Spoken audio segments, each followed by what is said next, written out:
Bom dia para a nossa comunidade da TV 247, aqui no YouTube. Eu sou Laís Gouveia e você está no Boletim Especial Eleições 2022. Neste local, de segunda a sexta, vamos informá-los a respeito das agendas, das falas e das ações políticas dos dois principais candidatos à presidência da República.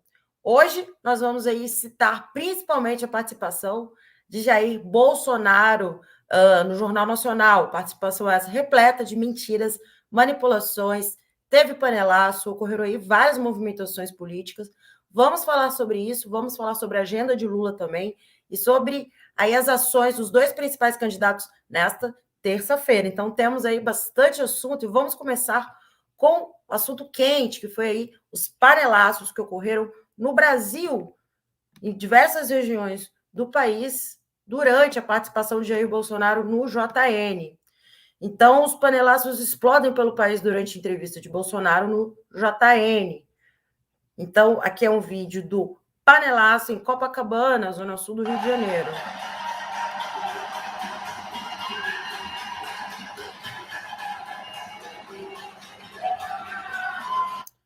Forte o panelaço em Copacabana, não é mesmo? Boa viagem, Recife.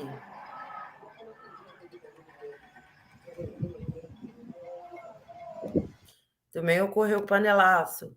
Salvador, na Pituba, e panelaço em São Paulo. Em São Paulo, realmente, ocorreu aí panelaço, porque eu moro no centro, né? E aqui no centro de São Paulo ocorreu, de fato, um forte panelaço contra a participação deste cidadão no JN. Então, vamos aí continuar na sequência aí, há mais comentários a respeito desta participação de Bolsonaro, né? Bolsonaro não dá garantias que aceitará o resultado das eleições. Durante a entrevista, ele colocou uma condicionante de que só reconhecerá o resultado das eleições se considerar que as eleições foram limpas. Então, ele ainda coloca aí essa condição. Ele continua pondo em dúvida o sistema eleitoral do país.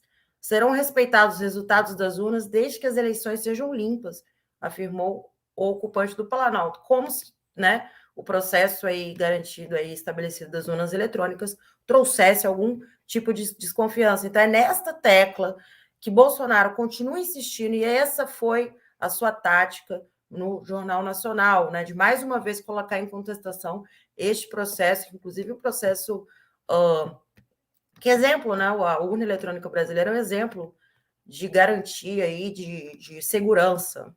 Mais repercussões a respeito desta entrevista. Entrevista de Bolsonaro ao JN gerou 65% de reações negativas e impactou 9 milhões de pessoas. Então, esta é a análise do Felipe Nunes, ele que é ele é diretor da Quaest, né? Sobre a entrevista de Bolsonaro ao Jornal Nacional, né? Que mostrou um resultado desastroso para o candidato à reeleição. Embora ele tenha atingido 9 milhões de pessoas na televisão ou nas redes sociais, 65% das interações foram negativas, especialmente porque os eleitores perceberam as mentiras contadas por Bolsonaro, como a de que não debochou dos mortos pela Covid. Então, essa é a percepção das pessoas, né? Você pode falar o que você quiser, né? Só que eu tenho discernimento para acreditar ou não na sua mentira. Então, foi isso aí que muitos disseram, né? Que Bolsonaro falou muitas e muitas e muitas mentiras, propagou diversas fake news, e, ao contrário do que deve fazer um jornalista, o Bonner se calou, o Bonner não fez nada, ele não entrou não contestou em nenhum momento Bolsonaro por conta dos seus absurdos, né, das suas fake news, né, em relação à pandemia, em relação ao deboche que ele não fez. Todo mundo se recorda, né, que ele ficou imitando uma pessoa entubada, tossindo, né? Foi, inclusive, uma cena que muitas e muitas pessoas choraram aí de indignação, pois realmente é uma pessoa que não tem nenhuma, né, nenhum respeito com o próximo, né? Então, vamos aí a mais repercussões, né, deste fato, né? Bolsonaro conta uma mentira a cada 3 minutos na entrevista do Jornal Nacional. Gente, 3 mentiras a cada uma mentira a cada 3 minutos. O Estadão verifica, investigou e concluiu que é falsa a afirmação do que o ocupante do Palácio do Planalto, perdão, nunca xingou ministros do STF. Então, é isso que ele disse no JN, né? Em mais de uma situação, ele insultou ministros, né, como Luiz Roberto Barroso, presidente do TSE, até o primeiro semestre deste ano, e Alexandre de Moraes. Em 6 de agosto de 21, Bolsonaro foi eleito e chamou Barroso de aquele filho da P, diante de apoiadores de Santa Catarina. Então, essa é mais uma mentira também. Aqui, essa reportagem aqui que nós fizemos, que nós publicamos, reproduzindo aí a agência de checagem do Estado de São Paulo, mostra, né? Dá um exemplo, mais um exemplo de outra mentira contada por Bolsonaro, que é em relação aos ministros da STF. Ele disparou vários ataques, né? Inclusive cita aí esse ataque grosseiro, né? Um chefe de Estado chamando um ministro do STF de FDP. Então, realmente, é só mais um exemplo de outra mentira contada por Bolsonaro. E outra percepção aí dos internautas, que foi muito criticado, foi porque o William Bonner não fez perguntas estratégicas para Bolsonaro. Então, faltou aí ao William Bonner perguntar questões essenciais, fundamentais, que faltaram aí naquele momento, nessa entrevista.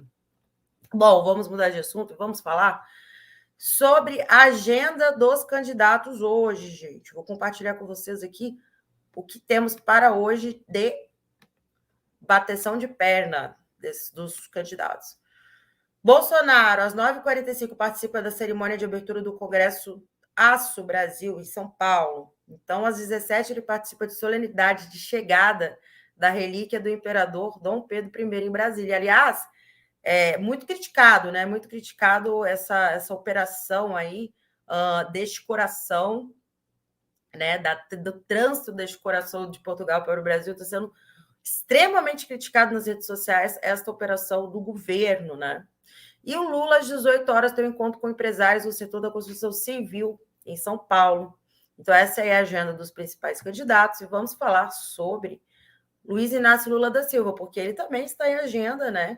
E ontem ele também aí fez importantes movimentações.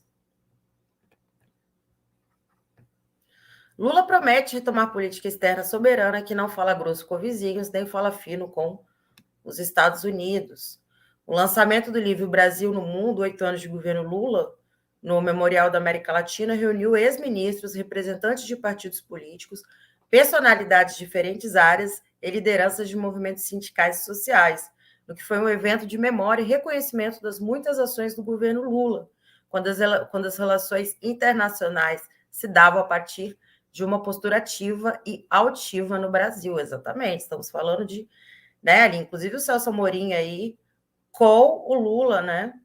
Importantíssimo, ele que foi aí considerado o melhor ministro de Relações Internacionais do mundo, foi muito importante para essa soberania brasileira, e ele estava presente aí e deu essa declaração, o Lula deu essa declaração, né, dessa importância do Brasil voltar a retomar, a ser soberana, a ser uma potência soberana neste aí contexto da geopolítica. Bom, este foi o seu boletim especial, quentíssimo, para chegar junto com o seu cafezinho da manhã, com o seu pãozinho. Então, eu vou finalizando por aqui e você siga acompanhando a nossa vasta programação da TV 247.